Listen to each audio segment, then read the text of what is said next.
السلام علیکم دوستو، آج ہم صحیح بخاری کی حدیث نمبر 27 کو بیان کریں گے، جس میں پیارے نبی نے جب لوگوں کو عطیہ کر رہے تھے تو کیوں ایک شخص کو کچھ نہیں دیا۔ پیارے نبی نے پسندیدہ انسان کے بارے میں کیا فرمایا عطیہ کے حوالے سے کہ اس کو کیا عطا کیا جائے، اور ساتھ ہی اس کے بارے میں عذاب کیا بتایا، جانیں گے ہم بہت ہی اہم حقیقت اسی حدیث میں۔ جی دوستو، اس حدیث کو سننے سے پہلے میرے چینل ڈاکٹر منیب آفیشیل حدیث چینل کو سبسکرائب کر لیں، جزاک اللہ۔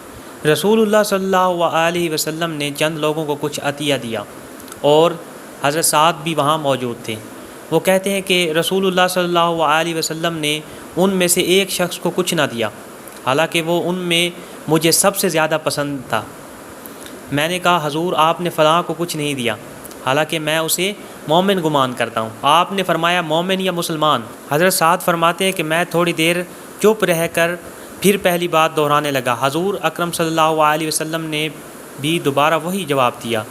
پھر آپ صلی اللہ علیہ وسلم نے فرمایا، اے سعد، باوجود یہ کہ ایک شخص مجھے زیادہ عزیز ہے، پھر بھی میں اسے نظر انداز کر کے کسی اور دوسرے کو اس خوف کی وجہ سے یہ مال دے دیتا ہوں کہ وہ اپنی کمزوری کی وجہ سے اسلام سے پھر جائے اور اللہ اسے آگ میں اوندھا ڈال دے۔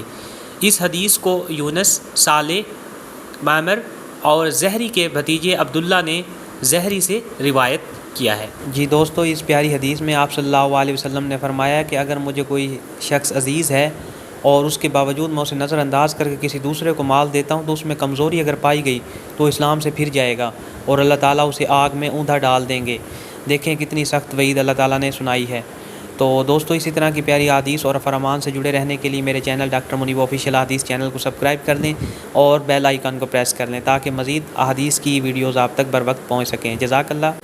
اور دوستو، اس حدیث کو شیئر بھی کر دیں، کیونکہ ہمارے پیارے نبی کا فرمان ہے کہ اگر کوئی حدیث سنتا ہے اور آگے بیان کرتا ہے، اللہ تعالیٰ ایسے شخص کے چہرے کو منور فرما دیتے ہیں، جزاک اللہ۔